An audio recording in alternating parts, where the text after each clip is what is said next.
Have you ever sat in your favorite chair, maybe with a warm cup of tea or coffee in hand, and found yourself wondering when exactly the balance shifted? When did the roles start to blur, the moment your child stopped needing your guidance and instead began questioning your choices? Not out of curiosity, but from a place that feels more like quiet judgment than love. It doesn't happen all at once. Sometimes it starts with just a question, asked softly, gently, even lovingly, but it sticks with you. You feel it in your chest long after the conversation ends. You see, there comes a time in life, especially after 60, when you realize something important. Not every question deserves an answer, not even from your own children. That might sound strange, maybe even harsh, but stay with me. What I'm about to say might be the key to unlocking a deeper peace, a kind of emotional freedom that we often overlook in the name of family, duty, or tradition. This isn't about pushing your children away. It's about coming home to yourself.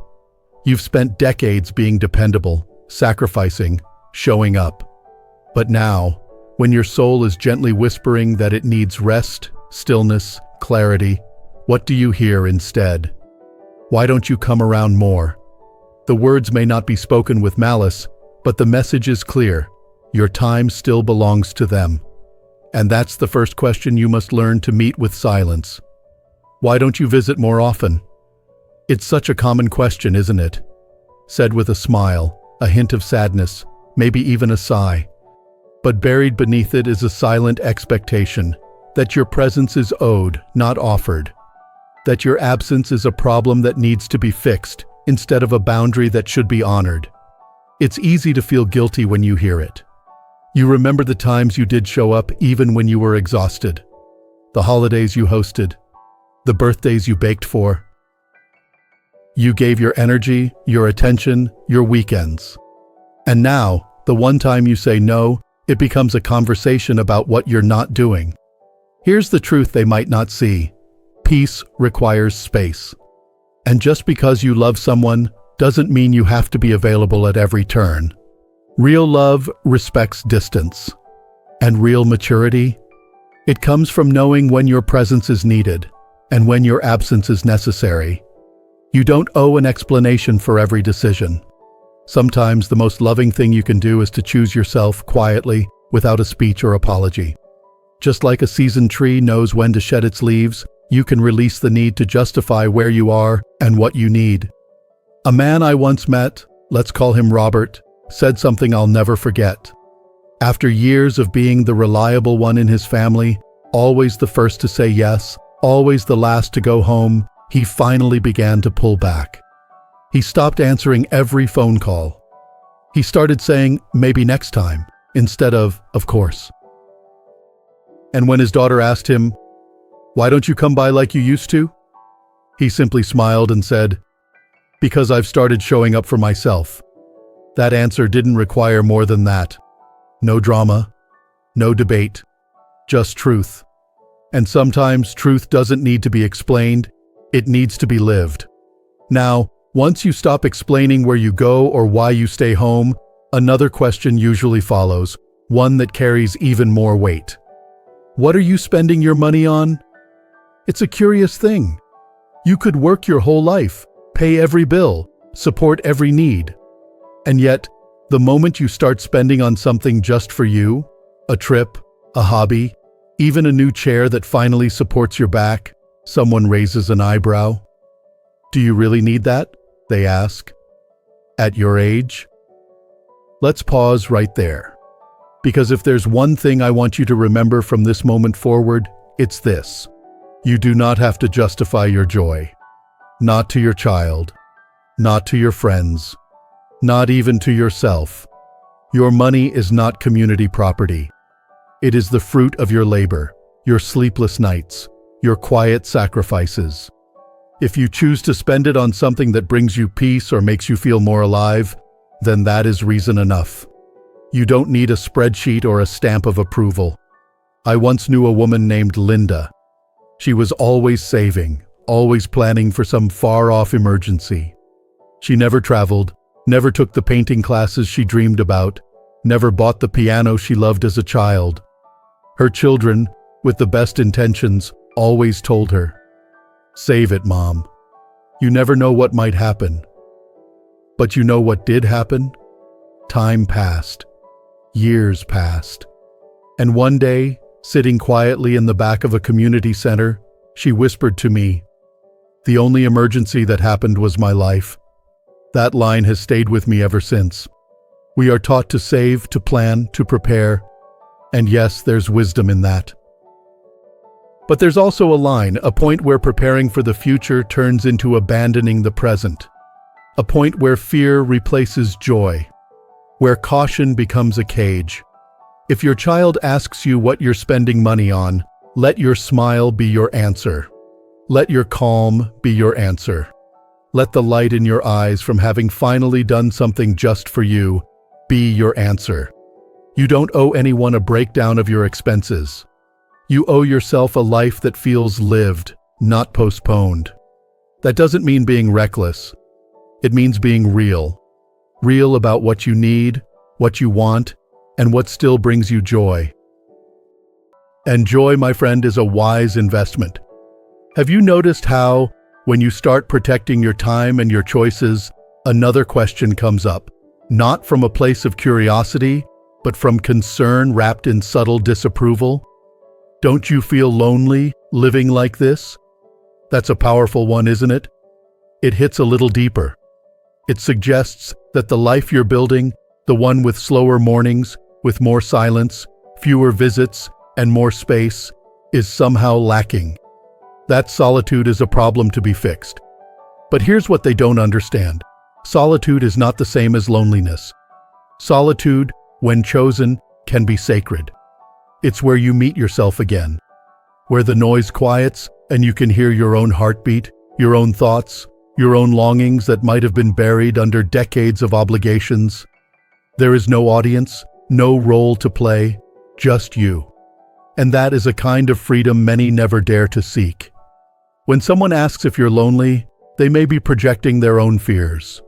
Some people fill every moment with noise because they're afraid of what silence will say to them. But you, if you've chosen this life, if you've chosen calm over chaos, stillness over constant motion, you know that peace doesn't always come with company. Sometimes it comes in the quiet moments, the unshared sunsets, the laughter you find in old memories, or in simply lighting a candle and breathing deeply.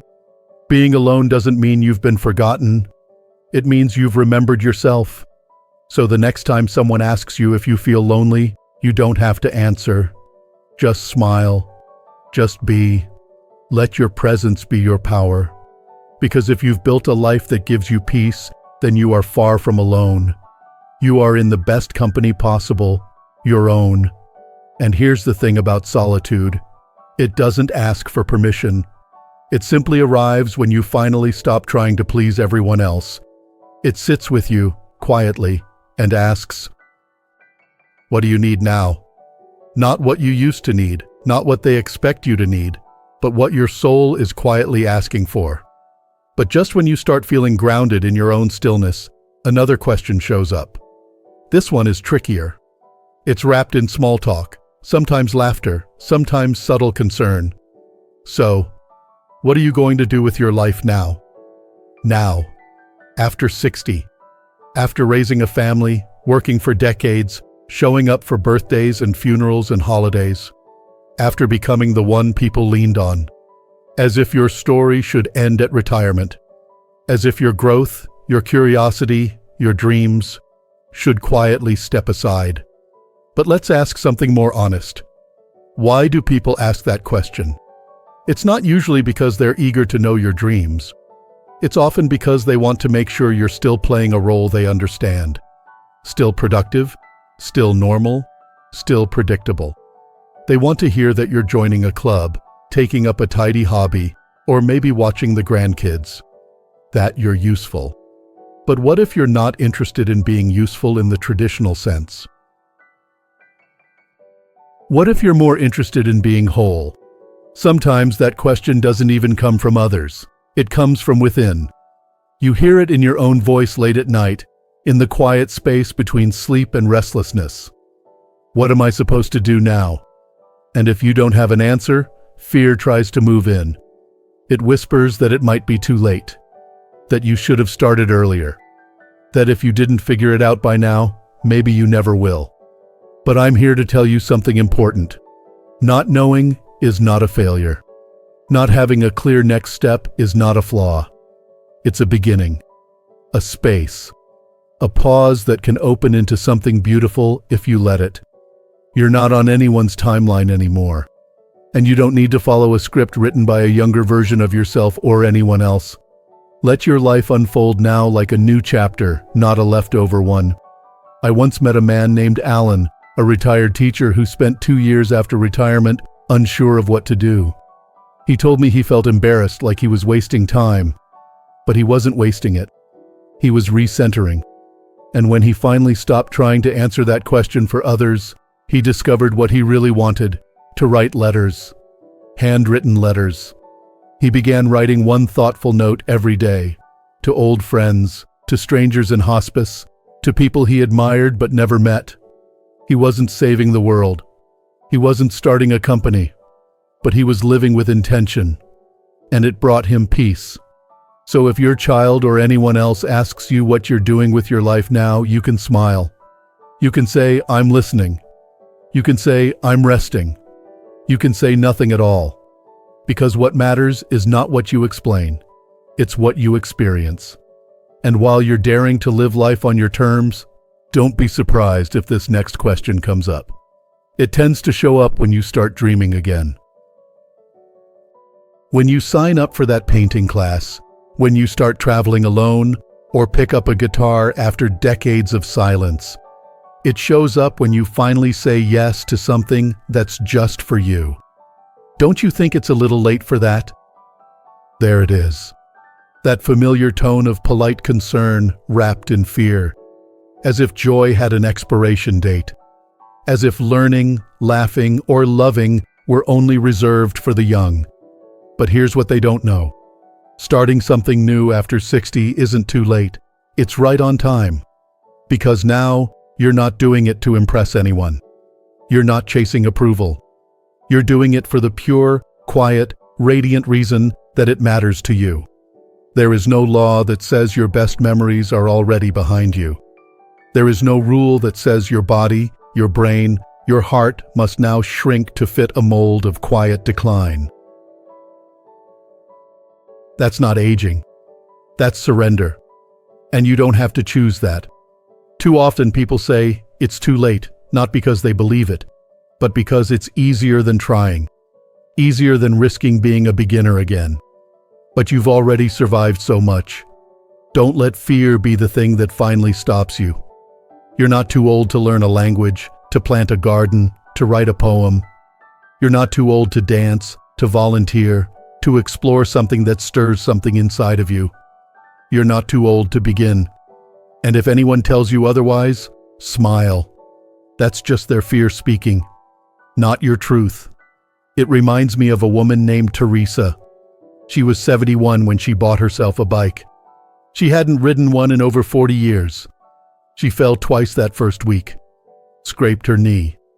But by the third week, she was gliding down the sidewalk like a girl again, hair catching the wind, heart wide open.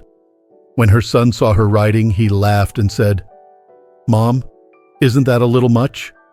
She looked back and said, "Maybe, but I feel lighter than I have in years." That's the gift of doing something that lights you up. It doesn't need to make sense to anyone else. It just needs to feel like home to you. And here's the quiet truth. No one says out loud. Every time you do something new, something that brings you joy, especially when no one expects it, you send out a message. Not just to yourself, but to others watching. You say, it's not too late. You give permission to everyone else who's been waiting to live. And that is a powerful, beautiful legacy. Aging isn't a pause. It's a pivot. And every time you choose to step into the unknown, you reclaim your story from the hands of those who told you it was already over. Let them ask. Let them wonder. You don't have to answer. You just have to live. But the questions don't stop, do they? Just when you think you've made peace with your space, your choices, your new rhythm of living, one more comes along, spoken softly, but carrying a sharp weight. Aren't you planning to leave something for your kids? At first it might sound harmless, even thoughtful. But if you sit with it, you begin to feel the pressure underneath. The suggestion that your life should still revolve around giving. That even now, when your days are numbered not by fear but by intention, your energy, your money, your decisions must still orbit someone else's future. Let me ask you this. How many years did you already give them? How many vacations did you skip? How many nights did you lie awake budgeting every dollar so they'd have a better start? How much of your life did you pour into raising, building, supporting? And now, with your back a little stiffer, your mornings a bit slower, your time more precious than ever, they want to know, what will you leave behind? But maybe the better question is, what are you giving yourself? Leaving something behind isn't wrong. But when it comes at the cost of your joy, your well-being, your final chapters of growth, it becomes a quiet form of sacrifice that no one remembers the way you hoped they would. Picture this: a quiet house, rooms tidy but untouched, cabinets filled with dishes that haven't served a real meal in years, bank accounts healthy, sacrifices made, dreams deferred, and you, sitting quietly in a chair by the window, waiting for someone to say, "Thank you." But no one comes. Not because they don't love you, but because life moves forward. And in trying to leave them everything, you left yourself nothing. That is not your legacy. Your true legacy is not in what you save. It's in how you live. In the laughter they remember. In the risks you took. In the freedom you modeled. In the smile you wore when you finally chose joy over obligation. You're not a savings account. You're not an inheritance. You're a living, breathing person. Still here. Still growing. Still worthy of every last drop of delight this life has to offer. The wise don't save only for their heirs, they save for their peace. And that peace doesn't come from stockpiling, it comes from spending wisely, yes, but also generously. On things that nourish you. On experiences that awaken something in you. On beauty, on curiosity, on rest. So, when someone asks you about your will, your money, your legacy, let them wonder. You don't owe them an answer. What you owe, what you deserve, is to live. Fully. Fearlessly. Without guilt. And then, as if the universe has one final test, one more question arrives. This one cuts differently. It doesn't question your decisions. It questions your very being. Why have you changed so much lately? It might come with a chuckle. Or maybe a frown. Or worse, a silence so loaded it doesn't need words. Because when you stop saying yes, when you start drawing lines, when you choose stillness instead of showing up on demand, people notice. And not always kindly. You see, your change doesn't just affect you. It unsettles others. Because they were comfortable with the version of you who said yes. The version who was always reachable, always giving, always fine. And when that changes, when you grow, they feel it like a loss. But your growth is not their loss. It is your truth finally blooming. What they don't understand is that you haven't changed into someone else. You've just stopped pretending. You've stopped performing. You've stopped carrying the weight of roles that no longer fit. And yes, that makes some people uncomfortable. Because when you rise into yourself, they must ask why they haven't done the same. When you refuse to be the convenient version of yourself, it shines a light on the ways others have stayed small. That's not your burden to carry. You don't need to explain your boundaries. You don't need to soften your joy to make others feel better. You don't need to justify why you're no longer the version of you that served everyone else. You are not a statue built to stay the same. You are a river, a season, a story that evolves. So when someone looks at you, maybe a child, maybe a sibling, maybe even an old friend, and says, "You seem different," you can nod. Not in defense, not in shame, but with pride. Because different means you chose healing. Different means you stopped apologizing. Different means you finally said, "Enough," and meant it. I'll tell you what true aging looks like. It's not slow decline. It's not vanishing quietly. It's not giving up your power in exchange for politeness. True aging is awakening. It's the steady, sometimes painful, always courageous return to your original self, the one you buried under decades of duties, fears, and unspoken expectations. And when you step into that truth, when you stop answering the questions that keep you small, something remarkable happens. You don't just live, you begin again. And no, not everyone will applaud. Some will resist. Some will distance themselves. But that's okay. Because you're not here to be everyone's favorite. You're here to be free. So let the questions come. Let them hang in the air without answers. Not out of spite, but out of strength. Because your silence, when chosen with intention, is not a void. It is a declaration. A way of saying, "This is who I am now, and I don't need your approval to be it." My dear friend, if you've made it this far, it means something inside you is waking up. A quiet knowing. A whisper that says, "I'm ready." Ready to stop explaining. Ready to stop pleasing. Ready to step into this next season not with apology, but with presence. With dignity. With the kind of peace that doesn't need to be explained.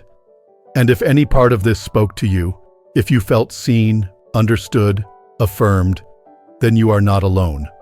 There is a whole world of us walking this same path, choosing ourselves, reclaiming our time, living awake. So take a deep breath. Put your hand on your heart, and say it out loud if you need to. My silence is my power. Let it echo inside you, not as defiance, but as truth. You are not behind. You are not too late. You are exactly where you need to be. And the world is better for it. If this message touched something deep inside, I invite you to leave a comment and tell me where you're watching from. And if you know someone who's quietly struggling with these same questions, send this to them. You never know whose life it might change. And if you haven't already, don't forget to like the video and subscribe. This is a place for people like you. People who refuse to fade quietly. People who choose to live fully and freely. Here's to you, to your boundaries, to your joy, and to the sacred silence that now belongs only to you. You've earned this.